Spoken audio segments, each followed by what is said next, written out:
Hi, welcome back. Or because we're reading a French book, bonjour, mes amis.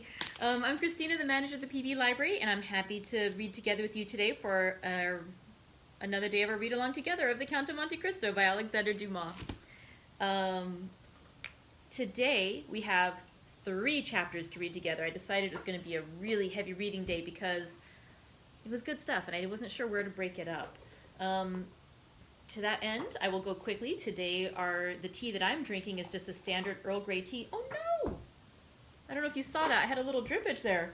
Oh dear, I may have to pour over the napkin instead of over my leg because that was hot. All right, let's take a taste of that Earl Grey tea. Ooh, so good. This one is has a little stronger flavor than the other tea that I've been doing, the Earl Grey de la Creme. Hi, good to see you guys. I'll go quickly over what we read yesterday because, as I mentioned, today we have 3 chapters to enjoy. So yesterday we read 2 chapters. The first was about Andrea Cavalcanti, who we quickly learned is not really Andrea Cavalcanti. They don't tell us in this chapter who he is, but we're going to find out next week, and it's awesome. What we do know at this point is that this gentleman who's passing himself off as Andrea Cavalcanti speaks with the Count of Monte Cristo. And they discuss how his father is in the room adjacent. And so Andrea goes to meet his father, Major Bartolomeo Cavalcanti. When he does, the Count of Monte Cristo peers at him through a little hole in the wall disguised as a painting, and he watches and observes and listens to the conversation. And we discover that the Major and his son Andrea, although they at first greet each other quite stiffly and formally, once they think that they're alone, they start speaking together in Italian. And the son, Andrea, is like, who are you really? And like, what's going on? And did you get a letter too? And they basically each confess that they received a mysterious letter saying, you are poor, but you could get money. Just go and present yourself at this way, in this manner, at the home of the Count of Monte Cristo, and you will learn more. And so each of them participated in this deception in order to make money and also just have better prospects than what they had available to them. But as the Count of Monte Cristo says, after he speaks to them and basically invites them to dinner with him and his friends, he describes them as 2 rogues, and it is a pity that they are not really related. And yeah, they are quite suited to each other, even though they are themselves not truly related. In the next chapter, we go back to Monsieur de Villaforte's garden, and it was interesting too. This is just a side note. I'm reading from 2 different editions. I usually refer, when I'm choosing which or how many pages we're going to read in a day, I look at this print edition, which is at Everyman's Library. But when I'm actually reading out loud to you, I'm reading a digital edition. It's a copy of the Routledge and Sons edition available in Project Gutenberg. And so that's the one I'm actually reading the text to you from. But one of the ladies who's reading with us, hi Pam, she's been reading another print edition. And so we conferred yesterday, and we realized that chapter 57 has 3 different names. In the Everyman's Library, it's listed as At the Gate. In the Routledge and Sons edition that I'm reading, it was called In the Lucerne Patch. And in Pam's edition, it was called The Alfalfa Field. Lucerne is a French word for alfalfa. So again, all similar and yet all different. So it's just kind of fun. The things that when you have a different translation, you really do get different nuances sometimes in how the translator chooses to interpret it. And so again, as we reading in another language in the book was originally published, we have different interpretations sometimes of the same scene based on how that translator chose to, what they chose to emphasize. Okay, that was just a little tidbit which I found interesting. But going back to actually the text of that chapter, be it named whatever it is in your edition that you're reading along with perhaps, in that chapter, Maximilien Morel and Valentine de Villaforte were talking with each other. And amongst other revelations that came out in that chapter were that Valentine mentioned that her stepmother is jealous of her basically because Valentine has too much money. Valentine has inherited the wealth from her late mother through her grandparents on her mother's side. But the stepmother has her own child, Edward, and she herself was not of wealthy birth, and so she doesn't have such wealth to pass on to her child. And so in that sense, she's a little bit resentful and jealous of what Valentine has. Also, we learn in that chapter that Maximilien Morel would like to talk about his love for Valentine to a friend of his, And when she asks, well, which friend is that? He reveals that that friend whom he trusts is the Count of Monte Cristo. Even though he's only known him less than 2 weeks, he just feels instinctively that he can trust this man and that the Count of Monte Cristo is in some way looking out for his better interests. We, of course, know that this is true, but Valentine does not, and Monsieur Morel, or Maximilien Morel, really doesn't have a firm reason to be able to explain to Valentine why he feels this way. And in fact, he says it almost is similar to how he's been a soldier for so many years and he's just followed his instincts, and when he's dodged one way or the other, he's managed to avoid a bullet. And the same sort of thing is just his instinct is telling him that he can trust this Count of Monte Cristo. But Valentine points out that the Count of Monte Cristo is also trusted by her stepmother, her father, the Baron Danglars, Albert de Morcerf, and so many. And because she herself does not trust her stepmother, and, she has a not very cordial relationship with her father in many regards, she doesn't trust the Count of Monte Cristo by extension, because if he is a friend of theirs, how can he truly be a friend of hers and Maximilian's? So there is that little bit of tension there, but the chapter does end with the two of them again demonstrating their love by sharing a little secret kiss between the gate, and then Valentine is called away by somebody else in the household. So now we're going to read 3 chapters. Settle in, get your tea. We're going to have a long reading today. We should go just over an hour. I'm sorry, but it's just, I didn't want to break it apart. It just really flows together well. So let's start out with chapter 58, Monsieur Norte de Villaforte. We will now relate what was passing in the house of the king's attorney after the departure of Madame Danglars and her daughter, and during the time of the conversation between Maximilien and Valentine, which we have just detailed. Monsieur de Villaforte entered his father's room, followed by Madame de Villaforte. Both of the visitors, after saluting the old man and speaking to Barrois, a faithful servant, who had been 25 years in his service, took their places on either side of the paralytic.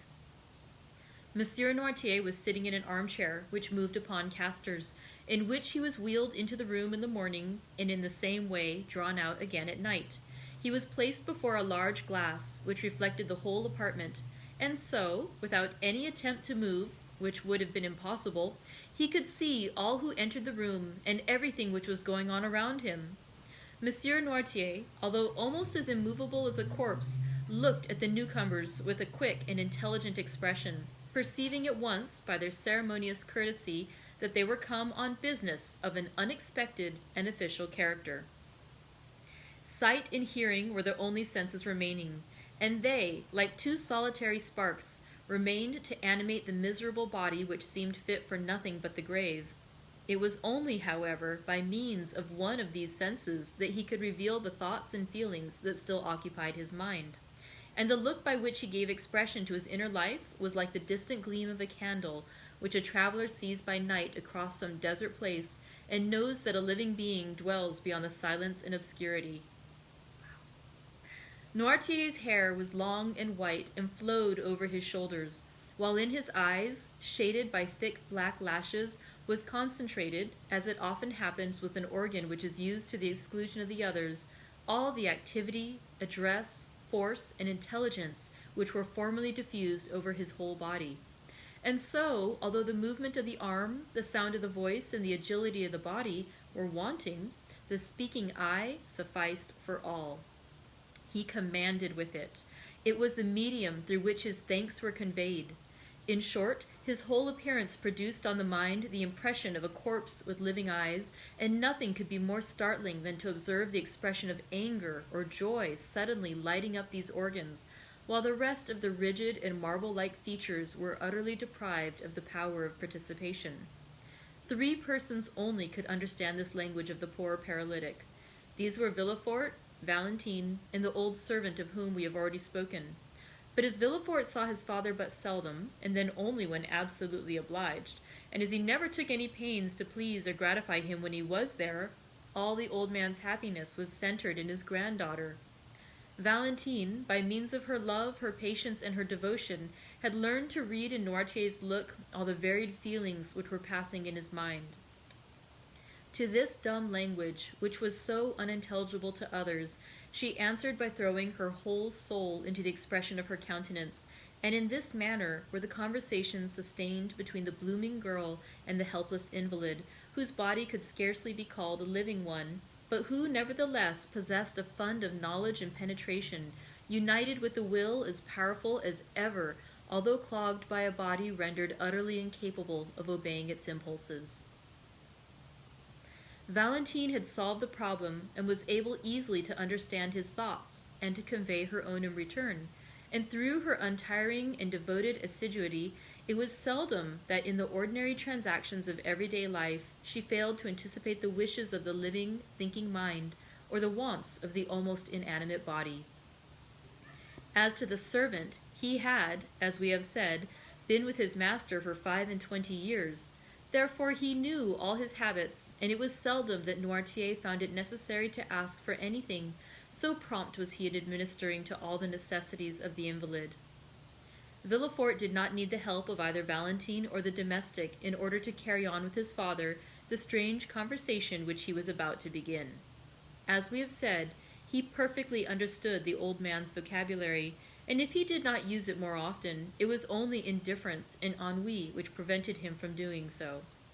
He therefore allowed Valentine to go into the garden, sent away Barrois, and after having seated himself at his father's right hand, while Madame de Villaforte placed herself on the left, he addressed him thus: "I trust you will not be displeased, sir, that Valentine has not come with us, or that I dismissed Barrois, for our conference will be one which could not with propriety be carried on in the presence of either. Madame de Villaforte and I have a communication to make to you."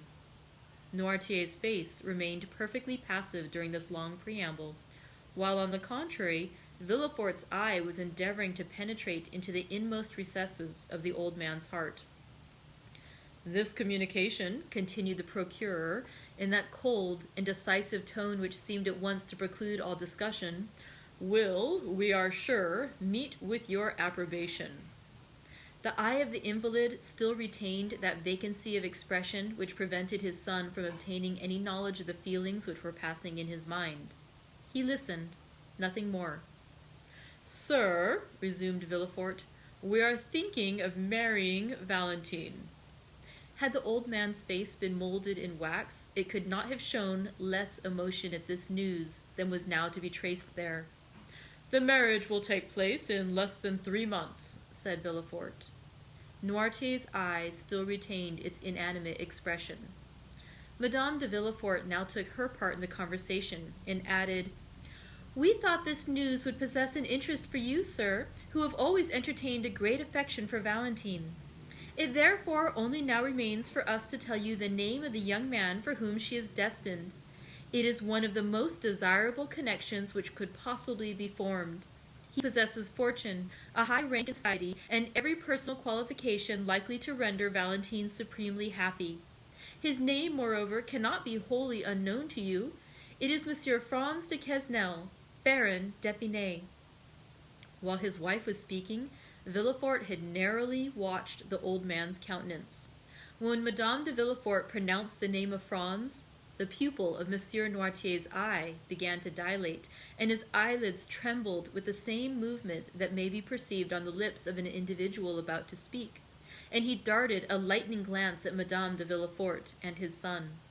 The procureur, who knew the political hatred which had formerly existed between Monsieur Noirtier and the elder d'Épinay, well understood the agitation and anger which the announcement had produced, but, feigning not to perceive either, he immediately resumed the narrative begun by his wife. "Sir," said he, "you are aware that Valentine is about to enter her 19th year, which renders it important that she should lose no time in forming a suitable alliance. Nevertheless, you have not been forgotten in our plans, and we have fully ascertained beforehand that Valentine's future husband will consent, not to live in this house, for that might not be pleasant for the young people, but that you should live with them, so that you and Valentine, who are so attached to each other, would not be separated, and you would be able to pursue exactly the same course of life which you have hitherto done. And thus, instead of losing, you will be a gainer by the change, as it will secure to you 2 children instead of 1, to watch over and comfort you." Noirtier's look was furious. It was very evident that something desperate was passing in the old man's mind, for a cry of anger and grief rose in his throat, and not being able to find vent in utterance, appeared almost to choke him, for his face and lips turned quite purple with the struggle. Villaforte quietly opened a window, saying, "It is very warm, and the heat affects Monsieur Norte." He then returned to his place, but did not sit down.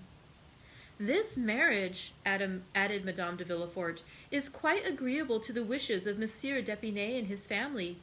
Besides, he had no relations nearer than an uncle and aunt, his mother having died at his birth, and his father having been assassinated in 1815, that is to say, when he was but 2 years old. It naturally followed that the child was permitted to choose his own pursuits, and he has, therefore, seldom acknowledged any other authority but that of his own will."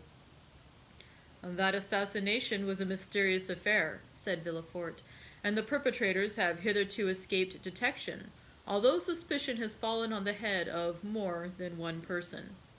Noirtier made such an effort that his lips expanded into a smile. "Now," continued Villaforte, "those to whom the guilt really belongs, by whom the crime was committed, on whose heads the justice of man may probably descend here, and the certain judgment of God hereafter, would rejoice in the opportunity thus afforded of bestowing such a peace-offering as Valentine on the son of him whose life they so ruthlessly destroyed." Noirtier had succeeded in mastering his emotion more than could have been deemed possible with such an enfeebled and shattered frame. "Yes, I understand," was the reply contained in his look, and this look expressed a feeling of strong indignation mixed with profound contempt. Villaforte fully understood his father's meaning and answered by a slight shrug of his shoulders. He then motioned to his wife to take leave. "Now, sir," said Madame de Villaforte, "I must bid you farewell. Would you like me to send Edward to you for a short time?" It had been agreed that the old man should express his approbation by closing his eyes, his approval by winking them several times, and if he had some desire or feeling to express, he raised them to heaven. If he wanted Valentine, he closed his right eye only, and if Barrois, the left. At Madame de Villaforte's proposition, he instantly winked his eyes. Provoked by complete refusal, she bit her lip and said, "Then shall I send Valentine to you?" The old man closed his eyes eagerly, therefore intimating that such was his wish. Monsieur and Madame de Villaforte bowed and left the room, giving orders that Valentine should be summoned to her grandfather's presence, and feeling sure that she would have much to do to restore calmness to the perturbed spirit of the invalid. Valentine, with a color still heightened by emotion, entered the room just after her parents had quitted it. One look was sufficient to tell her that her grandfather was suffering, and that there was much on his mind which he was wishing to communicate with her. "Dear grandpapa," cried she, "what has happened? They have vexed you, and you are angry?" The paralytic closed his eyes in token of assent. "Who has displeased you? Is it my father?" "No." "Madame de Villaforte?" "No." "Me?" The former sign was repeated. "Are you displeased with me?" cried Valentine in astonishment. Monsieur Noirtier again closed his eyes. "And what have I done, dear grandpapa, that you should be angry with me?" cried Valentine. There was no answer, and she continued, "I have not seen you all day. Has anyone been speaking to you against me?" "Yes," said the old man's look with eagerness. "Let me think a moment. I do assure you, grandpapa. Ah, Monsieur and Madame de Villaforte have just left this room, have they not?" "Yes." "And it was they who told you something which made you angry? What was it then? May I go and ask them, that I may have the opportunity of making my peace with you?" "No, no," said Noirtier's look. "Ah, you frighten me. What can they have said?" And she again tried to think what it could be. "Ah, I know," said she, lowering her voice and going close to the old man. "They have been speaking of my marriage, have they not?" "Yes," replied the angry look. "I understand. You are displeased at the silence I have preserved on the subject. The reason of it was that they had insisted on my keeping the matter a secret, and begged me not to tell you anything of it. They did not even acquaint me with their intentions, and I only discovered them by chance. That is why I have been so reserved with you, dear grandpapa. Please forgive me, or pray forgive me. But there was no look calculated to reassure her. All it seemed to say was, "It was not only your reserve which afflicts me." "What is it then?" asked the young girl. "Perhaps you think I shall abandon you, dear grandpapa, and that I shall forget you when I am married?" "No." "They told you, then, that Monsieur d'Épinay consented to our all living together?" "Yes." "Then why are you still vexed and grieved?" The old man's eyes beamed with an expression of gentle affection. "Yes, I understand," said Valentine. "It is because you love me." The old man assented. "And you are afraid I shall be unhappy?" "Yes." "You do not like Monsieur Franz?" The eyes repeated several times, "No, no, no." "Then you are vexed with the engagement?" "Yes." "Well, listen," said Valentine, throwing herself on her knees and putting her arm around her grandfather's neck. "I am vexed too, for I do not love Monsieur Franz d'Épinay." An expression of intense joy illumined the old man's eyes. "When I wished to retire into a convent, you remember how angry you were with me?"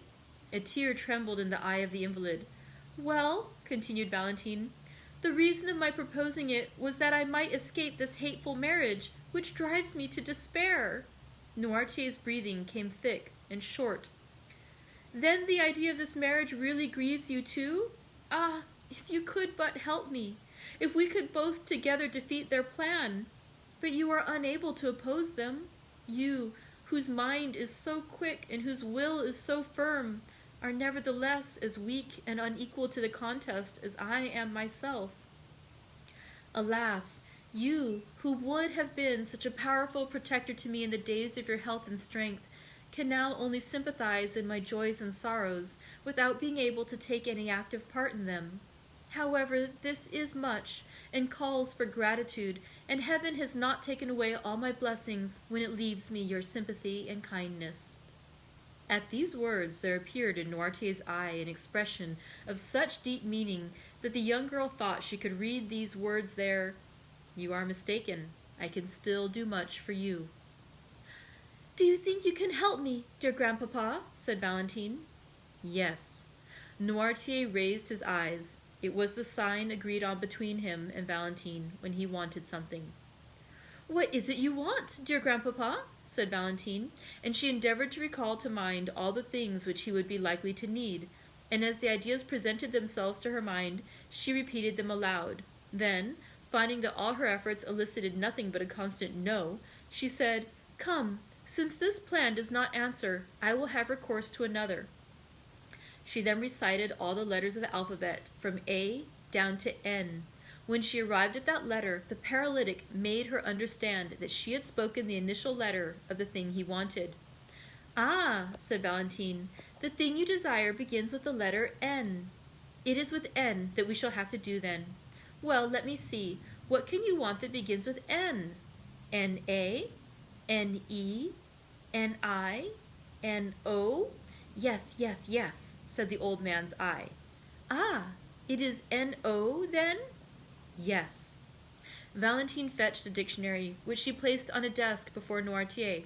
She opened it, and seeing that the old man's eye was thoroughly fixed on its pages, she ran her finger quickly up and down the columns. During the 6 years which had passed since Noirtier first fell into this sad state, Valentine's powers of invention had been too often put to the test not to render her expert in devising expedients for gaining a knowledge of his wishes, and the constant practice had so perfected her in the art that she guessed the old man's meaning as quickly as if he himself had been able to seek for what he wanted. At the word notary, Noirtier made a sign for her to stop. "Notary," said she. "Do you want a notary, dear grandpapa?" The old man again signified that it was a notary he desired. "You would wish a notary to be sent for, then?" said Valentine. "Yes." "Shall my father be informed of your wish?" "Yes." "Do you wish the notary to be sent for immediately?" Yes. Then they shall go for him directly, dear grandpapa. Is that all you want? Yes. Valentine rang the bell and ordered the servant to tell Monsieur or Madame de Villaforte that they were requested to come to Monsieur Noirtier's room. Are you satisfied now? Inquired Valentine. Yes. I am sure you are. It is not very difficult to discover that. And the young girl smiled on her grandfather as if he had been a child. Monsieur de Villaforte entered, followed by Barrois. What do you want me for, sir? Demanded he of the paralytic. Sir, said Valentine, my grandfather wishes for a notary. At this strange and unexpected demand, Monsieur de Villaforte and his father exchanged looks. Yes, motioned the latter, with a firmness which seemed to declare that with the help of Sorry about that, a call was trying to come in. Just in case, we'll go back to that previous line.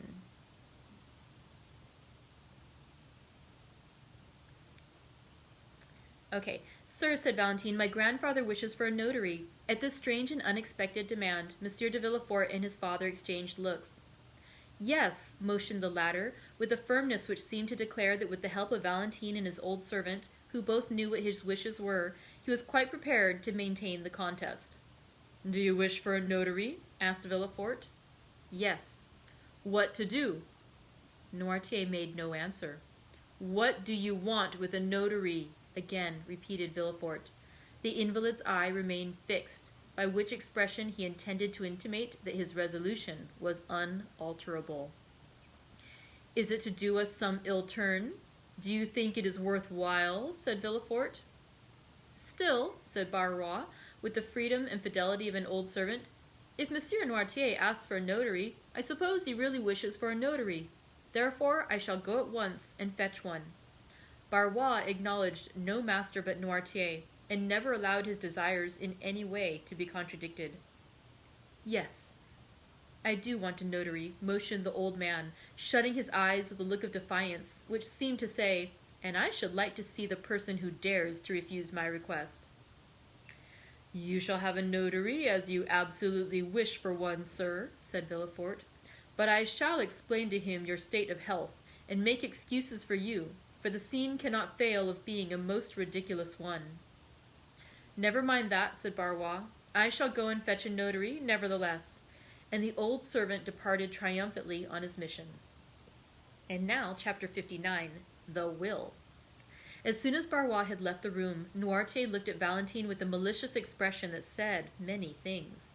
The young girl perfectly understood the look, and so did Villaforte, for his countenance became clouded, and he knitted his eyebrows angrily. He took a seat and quietly awaited the arrival of the notary. Noirtier saw him seat himself with the appearance of perfect indifference, at the same time giving a side look at Valentine, which made her understand that she also was to remain in the room. 3/4 of an hour after, Barrois returned, bringing the notary with him. Sir, said Villaforte, after the first salutations were over, you were sent for by Monsieur Noirtier, whom you see here. All his limbs have become completely paralyzed. He has lost his voice also, and we ourselves find much trouble in endeavoring to catch some fragments of his meaning. Noirtier cast an appealing look on Valentine, which look was at once so earnest and imperative that she answered immediately. Sir, said she, I perfectly understand my grandfather's meaning at all times. That is quite true, said Barrois, and that is what I told the gentleman as we walked along. Permit me, said the notary, turning first to Villaforte and then to Valentine. Permit me to state that the case in question is just one of those in which a public officer like myself cannot proceed to act without thereby incurring a dangerous responsibility. The first thing necessary to render an act valid is that the notary should be thoroughly convinced that he has faithfully interpreted the will and wishes of the person dictating the act. Now, I cannot be sure of the approbation or disapprobation of a client who cannot speak, and as the object of his desire or his repugnance cannot be clearly proved to me on account of his want of speech, my services here would be quite useless and cannot be legally exercised. The notary then prepared to retire. An imperceptible smile of triumph was expressed on the lips of the procurer. Noirtier looked at Valentine with an expression so full of grief that she arrested the departure of the notary. "Sir," said she, "the language which I speak with my grandfather may be easily learnt, and I can teach you in a few minutes to understand it almost as well as I can myself. Will you tell me what you require in order to set your conscience quite at ease on the subject?" "In order to render an act valid, I must be certain of the approbation or disapprobation of my client. Illness of body would not affect the validity of the deed, but sanity of mind is absolutely requisite." "Well, sir, by the help of 2 signs, with which I will acquaint you presently, you may ascertain with perfect certainty that my grandfather is still in the full possession of all his mental faculties. Monsieur Noirtier, being deprived of voice and motion, is accustomed to convey his meaning by closing his eyes when he wishes to signify yes, and to wink when he means no. You now know quite enough to enable you to converse with Monsieur Noirtier. Try." Noirtier gave Valentine such a look of tenderness and gratitude that it was comprehended even by the notary himself. "You have heard and understood what your granddaughter has been saying, sir, have you?" asked the notary. Noirtier closed his eyes. "And you approve of what she said? That is to say, you declare that the signs which she mentioned are really those by means of which you are accustomed to convey your thoughts?" "Yes." "It was you who sent for me?" "Yes." "To make your will?" "Yes." "And you do not wish me to go away without fulfilling your original intentions?" The old man winked violently. "Well, sir," said the young girl, "do you understand now, and is your conscience perfectly at rest on the subject?" But before the notary could answer, Villaforte had drawn him aside. "Sir," said he, "do you suppose for a moment that a man can sustain a physical shock, such as Monsieur Noirtier has received, without any detriment to his mental faculties?" "It is not exactly that, sir," said the notary, "which makes me uneasy, but the difficulty will be in wording his thoughts and intentions, so as to be able to get his answers." "You must see that to be an utter impossibility," said Villaforte. Valentine and the old man heard this conversation, and Noirtier fixed his eyes so earnestly on Valentine that she felt bound to answer to the look. "Sir," said she, "that need not make you uneasy, however difficult it may at first sight appear to be. I can discover and explain to you my grandfather's thoughts, so as to put an end to all your doubts and fears on the subject. I have now been 6 years with Monsieur Noirtier, and let him tell you if ever once, during that time, he has entertained a thought which he has been unable to make me understand." "No," signed the old man. "Let us try what we can do, then," said the notary. "You accept this young lady as your interpreter, Monsieur Noirtier?" "Yes." "Well, sir, what do you require of me, and what document is it that you wish to be drawn up?" Valentine named all the letters of the alphabet until she came to W. At this letter, the eloquent eye of Noirtier gave her notice that she was to stop. "It is very evident that it is the letter W which Monsieur Noirtier wants," said the notary. "Wait," said Valentine, and turning to her grandfather, she repeated, "W-A, W-E, W-I." The old man stopped her at the last syllable. Valentine then took the dictionary, and the notary watched her while she turned over the pages. She passed her finger slowly down the columns, and when she came to the word will, Monsieur Noirtier's eye bade her stop. "Will," said the notary. "It is very evident that Monsieur Noirtier is desirous of making his will." "Yes, yes, yes," motioned the invalid. "Really, sir, you must allow that this is most extraordinary," said the astonished notary, turning to Monsieur de Villaforte.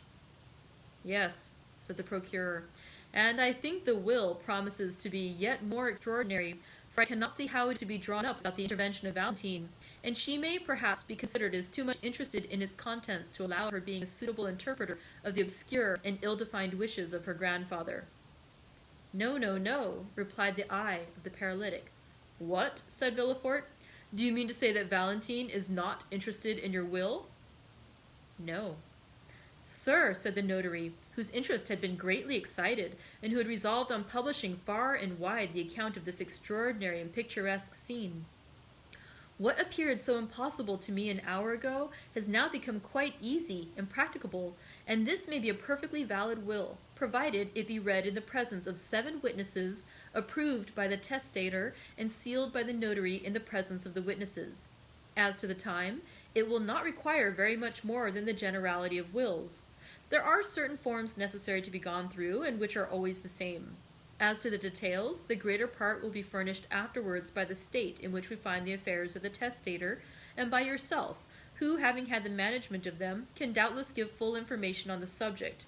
But besides all this, in order that the instrument may not be contested, I am anxious to give it the greatest possible authenticity. Therefore, one of my colleagues will help me, and, contrary to custom, will assist in the dictation of the testament. Are you satisfied, sir? Continued the notary, addressing the old man. Yes, looked the invalid, his eye beaming with delight at the ready interpretation of his meaning. What is he going to do? Thought Villaforte, whose position demanded much reserve, but who was longing to know what his father's intentions were. He left the room to give orders for another notary to be sent, but Barrois, who had heard all that had passed, had guessed his master's wishes, and had already gone to fetch one. The procurer then told his wife to come up. In the course of a quarter of an hour, everyone had assembled in the chamber of the paralytic. The second notary had also arrived. A few words sufficed for a mutual understanding between the 2 officers of the law. They read to Noirtier the formal copy of a will in order to give him an idea of the terms in which such documents are generally couched. Then, in order to test the capacity of the testator, the first notary said, turning towards him, "When an individual makes his will, it is generally in favor or in prejudice of some person." "Yes." "Have you an exact idea of the amount of your fortune?" "Yes." "I will name to you several sums which will increase by gradation. You will stop me when I reach the one representing the amount of your own possessions?" "Yes." There was a kind of solemnity in this interrogation. Never had the struggle between mind and matter been more apparent than now, and if it was not a sublime, it was at least a curious spectacle. They had formed a circle round the invalid. The second notary was sitting at a table prepared for writing, and his colleague was standing before the testator in the act of interrogating him on the subject to which we have alluded. "Your fortune exceeds 300,000 francs, does it not?" asked he. Noirtier made a sign that it did. "Do you possess 400,000 francs?" inquired the notary. Noirtier's eye remained immovable. 500,000? The same expression continued. 600,000? 700,000? 800,000? 900,000? Noirtier stopped him at the last named sum. "You are then in possession of 900,000 francs?" asked the notary. "Yes." "In landed property?" "No." "In stock?" "Yes." "The stock is in your own hands?" The look which Monsieur Noirtier cast on Barrois showed that there was something wanting which he knew where to find. The old servant left the room and presently returned, bringing with him a small casket. "Do you permit us to open this casket?" asked the notary. Noirtier gave his assent. They opened it and found 900,000 francs in bank scrip. The first notary handed over each note as he examined it to his colleague. The total amount was found to be as Monsieur Noirtier had stated. "It is all as he has said. It is very evident that the mind still retains its full force and vigor." Then, turning towards the paralytic, he said, "You possess, then, 900,000 francs of capital, which, according to the manner in which you have invested it, ought to bring in an income of about 40,000 livres?" "Yes." "To whom do you desire to leave this fortune?" "Oh," said Madame de Villaforte, "there is not much doubt on that subject. Monsieur Noirtier tenderly loves his granddaughter, Mademoiselle de Villaforte. It is she who has nursed and tended him for 6 years, and has, by her devoted attention, fully secured the affection, I had almost said the gratitude, of her grandfather, and it is but just that she should reap the fruit of her devotion." The eye of Noirtier clearly showed by its expression that he was not deceived by the false assent given by Madame de Villaforte's words and manner to the motives which she supposed him to entertain. "Is it then to Mademoiselle Valentine de Villaforte that you wish to leave these 900,000 francs?" demanded the notary, thinking he had only to insert this clause, but waiting first for the assent of Noirtier, which it was necessary should be given before all the witnesses of this singular scene. Valentine, when her name was made the subject of discussion, had stepped back, to escape unpleasant observation. Her eyes were cast down, and she was crying. The old man looked at her for an instant with an expression of the deepest tenderness. Then, turning towards the notary, he significantly winked his eye in token of dissent. "What?" said the notary. "Do you not intend making Mademoiselle Valentine de Villaforte your residuary legatee?" "No." "You are not making any mistake, are you?" said the notary. "You really mean to declare that such is not your intention?" "No," repeated Noirtier.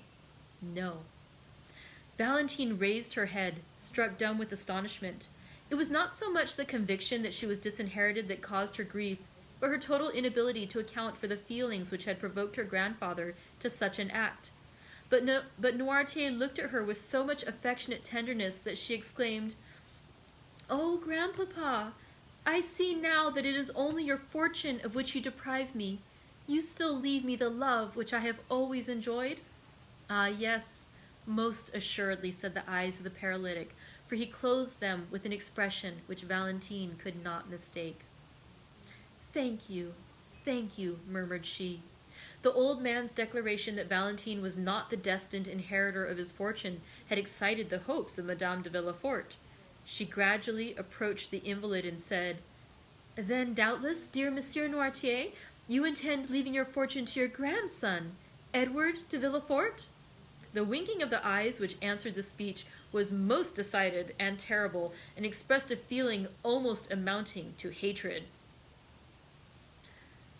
"No," said the notary. "Then perhaps it is to your son, Monsieur de Villaforte?" "No."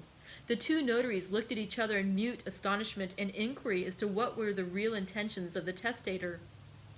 Villaforte and his wife both grew red, one from shame, the other from anger. "What have we all done, then, dear grandpapa?" said Valentine. "You no longer seem to love any of us?" The old man's eye passed rapidly from Villaforte and his wife, and rested on Valentine with a look of unutterable fondness. "Well," said she, "if you love me, grandpapa, try and bring that love to bear upon your actions at this present moment. You know me well enough to be quite sure that I have never thought of your fortune. Besides, they say I am already rich in right of my mother, too rich even. Explain yourself, then." Noirtier fixed his intelligent eye on Valentine's hand. "My hand?" said she.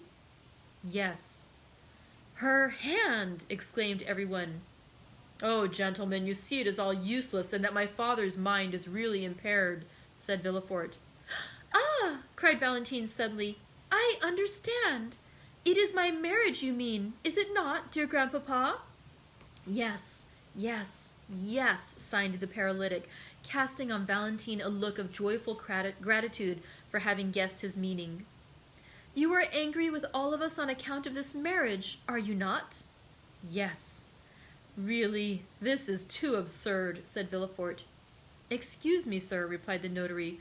"On the contrary, the meaning of Monsieur Noirtier is quite evident to me, and I can quite easily connect the train of ideas passing in his mind." "You do not wish me to marry Monsieur Franz d'Epinay?" observed Valentine. "I do not wish it," said the eye of her grandfather. "And you disinherit your granddaughter," continued the notary, "because she has contracted an engagement contrary to your wishes?" "Yes." "So that, but for this marriage, she would have been your heir?" "Yes." There was a profound silence. The two notaries were holding a consultation as to the best means of proceeding with the affair. Valentine was looking at her grandfather with a smile of intense gratitude, and Villaforte was biting his lips with vexation, while Madame de Villaforte could not succeed in repressing an inward feeling of joy, which, in spite of herself, appeared in her whole countenance. "But," said Villaforte, who was the first to break the silence, "I consider that I am the best judge of the propriety of the marriage in question. I am the only person possessing the right to dispose of my daughter's hand. It is my wish that she should marry Monsieur Franz d'Epinay, and she shall marry him." Valentine sank weeping into a chair. "Sir," said the notary, "how do you intend disposing of your fortune in case Mademoiselle de Villaforte still determines on marrying Monsieur Franz?" The old man gave no answer. "You will of course dispose of it in some way or other?" "Yes." "In favor of some member of your family?" "No." "Do you intend devoting it to charitable purposes then?" pursued the notary. "Yes." "But," said the notary, "you are aware that the law does not allow a son to be entirely deprived of his patrimony?" "Yes." "You only intend, then, to dispose of that part of your fortune which the law allows you to subtract from the inheritance of your son?" Noirtier made no answer. "Do you still wish to dispose of all?" "Yes." "But they will contest the will after your death?" "No." "My father knows me," replied Villaforte. "He is quite sure that his wishes will be held sacred by me. Besides, he understands that in my position I cannot plead against the poor." The eye of Noirtier beamed with triumph. "What do you decide on, sir?" asked the notary of Villaforte. "Nothing, sir. It is a resolution which my father has taken, and I know he never alters his mind. I am quite resigned. These 900,000 francs will go out of the family in order to enrich some hospital. But it is ridiculous thus to yield to the caprices of an old man, and I shall, therefore, act according to my conscience." Having said this, Villaforte quitted the room with his wife, leaving his father at liberty to do as he pleased. The same day the will was made, the witnesses were brought. It was approved by the old man, sealed in the presence of all, and given in charge to Monsieur Deschamps, the family notary. And now one last chapter for today, chapter 60, the Telegraph. Monsieur and Madame de Villaforte found on their return that the Count of Monte Cristo, who had come to visit them in their absence, had been ushered into the drawing-room and was still awaiting them there. Madame de Villaforte, who had not yet sufficiently recovered from her late emotion to allow of her entertaining visitors so immediately, retired to her bedroom, while the procureur, who could better depend upon himself, proceeded at once to the salon. Although Monsieur de Villaforte flattered himself that, to all outward view, he had completely masked the feelings which were passing in his mind, my phone just disconnected. Excuse me. Let's go back to the start of that paragraph. Although Monsieur de Villaforte flattered himself that, to all outward view, he had completely masked the feelings which were passing in his mind, he did not know that the cloud was still lowering on his brow, so much so that the Count, whose smile was radiant, immediately noticed his somber and thoughtful air. "Ma foi," said Monte Cristo, after the first compliments were over, "what is the matter with you, Monsieur de Villaforte? Have I arrived at the moment when you were drawing up an indictment for a capital crime?" Villaforte tried to smile. "No, Count," he replied.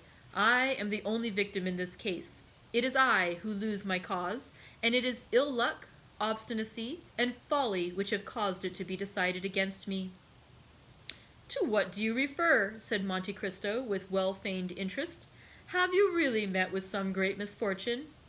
"Oh, no, monsieur," said Villaforte with a bitter smile. "It is only a loss of money which I have sustained. Nothing worth mentioning, I assure you." "True," said Monte Cristo. "The loss of a sum of money becomes almost immaterial with a fortune such as you possess, and to one of your philosophic spirit." "It is not so much the loss of money that vexes me," said Villaforte, "though, after all, 900,000 francs are worth regretting. But I am the more annoyed with this fate, chance, or whatever you please to call the power which has destroyed my hopes and my fortune, and may blast the prospects of my child also, as it is all occasioned by an old man relapsed into second childhood."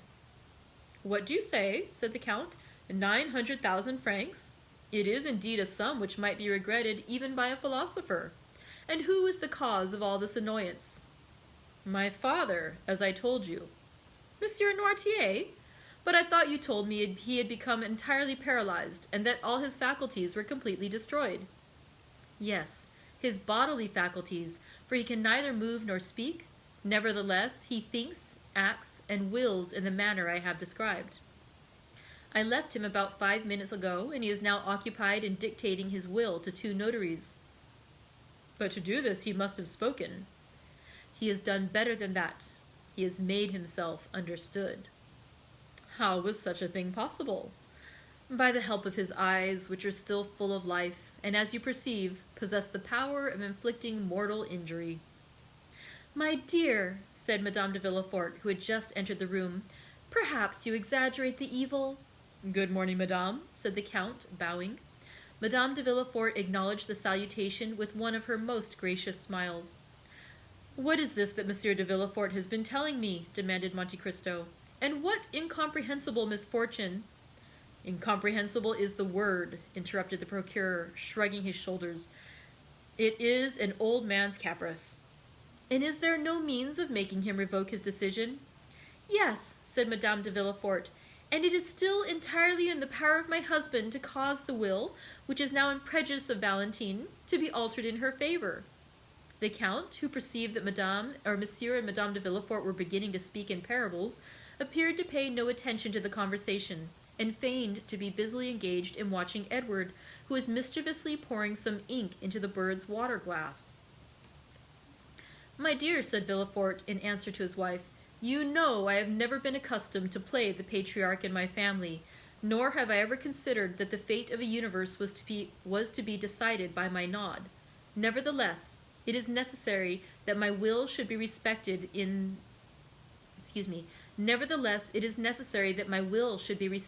my family, and that the folly of an old man and the caprice of a child should not be allowed to overturn a project which I have entertained for so many years. The Baron d'Épinay was my friend, as you know, and an alliance with his son is the most suitable thing that could possibly be arranged.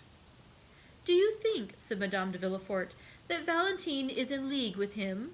She has always been opposed to this marriage, and I should not be at all surprised if what we have just seen and heard is nothing but the execution of a plan concerted between them. Madame, said Villaforte, believe me, a fortune of 900,000 francs is not so easily renounced. She could, nevertheless, make up her mind to renounce the world, sir, since it is only about a year ago that she herself proposed entering a convent. Never mind, replied Villaforte. I say that this marriage shall be consummated. Notwithstanding your father's wishes to the contrary, said Madame de Villaforte, selecting a new point of attack, that is a serious thing. Monte Cristo, who pretended not to be listening, heard, however, every word that was said. Madame, replied Villaforte, I can truly say that I have always entertained a high respect for my father, because to the natural feeling of relationship was added the consciousness of his moral superiority. The name of father is sacred in two senses. He should be reverenced as the author of our being, and as a master whom we ought to obey. But under the present circumstances, I am justified in doubting the wisdom of an old man who, because he hated the father, vents his anger on the son. It would be ridiculous in me to regulate my conduct by such caprices. I shall still continue to preserve the same respect toward Monsieur Noirtier. I will suffer without complaint the pecuniary deprivation to which he has subjected me, but I shall remain firm in my determination, and the world shall see which party has reason on his side. Consequently, I shall marry my daughter to the Baron Franz d'Épinay, because I consider it would be a proper and eligible match for her to make, and, in short, because I choose to bestow my daughter's hand on whomever I please. What? Said the Count, the approbation of whose eye Villaforte had frequently solicited during the speech. What? Do you say that Monsieur Noirtier disinherits Mademoiselle de Villaforte because she is going to marry Monsieur le Baron Franz d'Épinay? Yes, sir, that is the reason, said Villaforte, shrugging his shoulders. The apparent reason, at least, said Madame de Villaforte. The real reason, madame, I can assure you. I know my father. But I want to know in what way Monsieur d'Épinay can have displeased your father more than any other person. I believe I know Monsieur Franz d'Épinay, said the Count. Is he not the son of General de Quesnel, who was created Baron d'Épinay by Charles X? The same, said Villaforte. Well, but he is a charming young man, according to my ideas. He is, which makes me believe that it is only an excuse of Monsieur Noirtier to prevent his granddaughter marrying. Old men are always so selfish in their affection, said Madame de Villaforte. But, said Monte Cristo, do you not know any cause for this hatred? Ah, ma foi, who is to know? Perhaps it is some political difference? My father and the Baron d'Épinay lived in the stormy times of which I only saw the ending, said Villaforte. Was not your father a Bonapartist? Asked Monte Cristo. I think I remember that you told me something of that kind.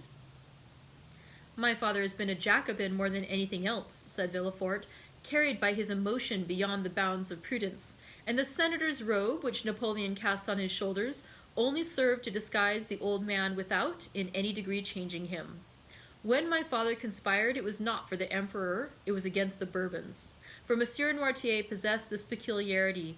He never projected any utopian schemes which could never be realized, but strove for possibilities, and he applied to the realization of these possibilities the terrible theories of the mountain, theories that never shrank from any means that were deemed necessary to bring about the desired result. Well, said Monte Cristo, it is just as I thought. It was politics which brought Noirtier and Monsieur d'Épinay into personal contact. Although General d'Épinay served under Napoleon, did he not still retain royalist sentiments? And was he not the person who was assassinated one evening on leaving a Bonapartist meeting to which he had been invited on the supposition that he favored the cause of the emperor? Villaforte looked at the count almost with terror. Am I mistaken, then? Said Monte Cristo. No, sir. The facts were precisely what you have stated, said Madame de Villaforte, and it was to prevent the renewal of old feuds that Monsieur de Villaforte formed the idea of uniting in the bonds of affection the two children of these inveterate enemies. It was a sublime and charitable thought, said Monte Cristo, and the whole world should applaud it. It would be noble to see Mademoiselle Noirtier de Villaforte assuming the title of Madame Franz d'Épinay. Villaforte shuddered and looked at Monte Cristo, as if he wished to read in his countenance the real feelings which had dictated the words he had just uttered. But the count completely baffled the procureur, and prevented him from discovering anything beneath the never-varying smile he was so constantly in the habit of assuming. Although, said Villaforte, it will be a serious thing for Valentine to lose her grandfather's fortune, I do not think that Monsieur d'Épinay will be frightened at this pecuniary loss. He will perhaps hold me in greater esteem than the money itself, seeing that I sacrifice everything in order to keep my word with him. Besides, he knows that Valentine is rich in right of her mother, and that she will, in all probability, inherit the fortune of Monsieur and Madame de Saint-Méran, her mother's parents, who both love her tenderly, and who are fully as well worth loving and tending as Monsieur Noirtier, said Madame de Villaforte. Besides, they are to come to Paris in about a month, and Valentine, after the affront she has received, need not consider it necessary to continue to bury herself alive by being shut up with Monsieur Noirtier. The count listened with satisfaction to this tale of wounded self-love and defeated ambition. But it seems to me, said Monte Cristo, that I must begin by asking your pardon for what I am about to say, that if Monsieur Noirtier disinherits Mademoiselle de Villaforte because she is going to marry a man whose father he detested, he cannot have the same cause of complaint against this dear Edward. True, said Madame de Villaforte, with an intonation of voice which it was impossible to describe. Is it not unjust, shamefully unjust? Poor Edward is as much Monsieur Noirtier's grandchild as Valentine, and yet, if she had not been going to marry Monsieur Franz, Monsieur Noirtier would have left her all his money, and supposing Valentine is to be disinherited by her grandfather, she will still be 3 times richer than he. The count listened and said no more. Count, said Villaforte, we will not entertain you any longer with our family's misfortunes. It is true that my patrimony will go to endow charitable institutions, and my father will have deprived me of my lawful inheritance without any reason for doing so. But I shall have the satisfaction of knowing that I have acted like a man of sense and feeling. Monsieur d'Épinay, to whom I had promised the interest of this sum, shall receive it, even if I endure the most cruel privations. However, said Madame de Villaforte, returning to the one idea which incessantly occupied her mind, perhaps it would be better to explain this unlikely affair to Monsieur d'Épinay, in order to give him the opportunity of himself renouncing his claim to the hand of Mademoiselle de Villaforte. Ah, that would be a great pity, said Villaforte. A great pity, said Monte Cristo. Undoubtedly, said Villaforte, moderating the tones of his voice. A marriage once concerted and then broken off throws a sort of discredit on a young lady. Then again, the old reports, which I was so anxious to put an end to, will instantly gain ground. No, it will all go well. Monsieur d'Épinay, if he is an honorable man, will consider himself more than ever pledged to Mademoiselle de Villaforte, unless he were actuated by a decided feeling of avarice. But that is impossible. I agree with Monsieur de Villaforte, said Monte Cristo, fixing his eyes on Madame de Villaforte. And if I were sufficiently intimate with him to allow of giving my advice, I would persuade him, since I had been told Monsieur d'Épinay is coming back, to settle this affair at once, beyond all possibility of revocation. I will answer for the success of a project which will reflect so much honor on Monsieur de Villaforte. The procureur arose, delighted with the proposition, but his wife slightly changed color. Well, that is all that I wanted, and I will be guided by a counselor such as you are, said he, extending his hand to Monte Cristo. Therefore, let everyone here look upon what has passed today as if it had not happened, and as though we had never thought of such a thing as a change in our original plans. Sir, said the Count, the world, unjust as it is, will be pleased with your resolution. Your friends will be proud of you, and Monsieur d'Épinay, even if he took Mademoiselle de Villaforte without any dowry, which he will not do, would be delighted with the idea of entering a family which could make such sacrifices in order to keep a promise and fulfill a duty. At the conclusion of these words, the Count rose to depart. Are you going to leave us? Said Madame de Villaforte. I am sorry to say I must do so, madame. I only came to remind you of your promise for Saturday. Did you fear that we should forget it? You are very good, madame, but Monsieur de Villaforte has so many important and urgent occupations. My husband has given me his word, sir, said Madame de Villaforte. You have just seen him resolve to keep it when he has everything to lose, and surely there is more reason for his doing so where he has everything to gain. And, said Villaforte, it is at your house in the Champs-Élysées that you receive your visitors? No, said Monte Cristo, which is precisely the reason which renders your kindness more meritorious. It is in the country. In the country? Yes. Where is it then? Near Paris, is it not? Very near, only half a league from the barriers. It is at Auteuil. At Auteuil, said Villaforte. True, Madame de Villaforte told me you lived at Auteuil, since it was to your house that she was taken. And in what part of Auteuil do you reside? Rue de la Fontaine. Rue de la Fontaine, exclaimed Villaforte in an agitated tone. What number? Number 28. Then, cried Villaforte, was it you who bought Monsieur de Saint-Méran's house? Oh, no. Yeah, was it you who bought Monsieur de Saint-Méran's house? Did it belong to Monsieur de Saint-Méran? Demanded Monte Cristo. Yes, replied Madame de Villaforte. And, would you believe it, Count? Believe what? You think this house pretty, do you not? I think it charming. Well, my husband would never live in it. Indeed, returned Monte Cristo. That is a prejudice on your part, Monsieur de Villaforte, for which I am quite at a loss to account. I do not like Auteuil, sir, said the procureur, making an evident effort to appear calm. But I hope you will not carry your antipathies so far as to deprive me of the pleasure of your company, sir, said Monte Cristo. No, Count. I assure you I shall do my best, stammered Villaforte. Oh, said Monte Cristo, I allow of no excuse. On Saturday at 6 o'clock. I shall be expecting you, and if you fail to come, I shall think, for how do I know to the contrary, that this house, which has remained uninhabited for 20 years, must have some gloomy tradition or dreadful legend connected with it. I will come, Count. I will be sure to come, said Villaforte eagerly. Thank you, said Monte Cristo. Now, you must permit me to take my leave of you. You said before that you were obliged to leave us, monsieur, said Madame de Villaforte, and you were about to tell us why when your attention was called to some other subject. Indeed, madame, said Monte Cristo, I scarcely know if I dare tell you where I am going. Nonsense. Say on. Well then, It is to see a thing on which I have sometimes mused for hours together. What is it? A telegraph. So now I have told my secret. A telegraph? Repeated Madame de Villaforte. Yes, a telegraph.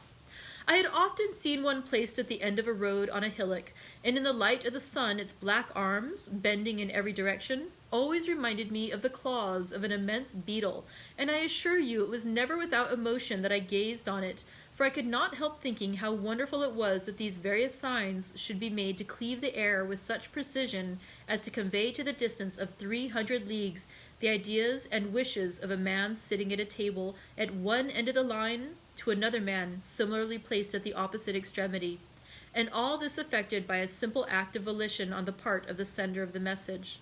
I began to think of genii, sylphs, gnomes, in short, of all the ministers of the occult sciences, until I laughed aloud at the freaks of my own imagination.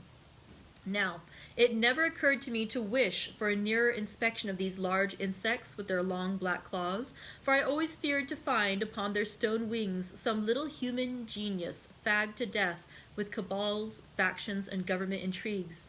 But one fine day I learned that the mover of this telegraph was only a poor wretch, hired for 1,200 francs a year, and employed all day, not in studying the heavens like an astronomer, or in gazing on the water like an angler, or even in enjoying the privilege of observing the company around him, but all his monotonous life was placed in watching his white-bellied, black-clawed fellow insect, 4 or 5 leagues distant from him. At length I felt a desire to study this living chrysalis more closely, and to endeavor to understand the secret part played by these insect actors when they occupy themselves simply with pulling different pieces of string. And you are going there? I am. What telegraph do you intend visiting? That of the home department or of the observatory? Oh, no. I should find there people who would force me to understand things of which I would prefer to remain ignorant, and who would try to explain to me, in spite of myself, a mystery which even they do not understand. Ma foi, I should wish to keep my illusions concerning insects unimpaired. It is quite enough to have these dissipated, which I have formed of my fellow creatures.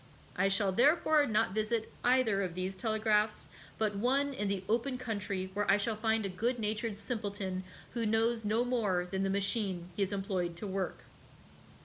You are a singular man, said Villaforte. What line would you advise me to study? The one that is most in use just at this time. The Spanish one, you mean, I suppose?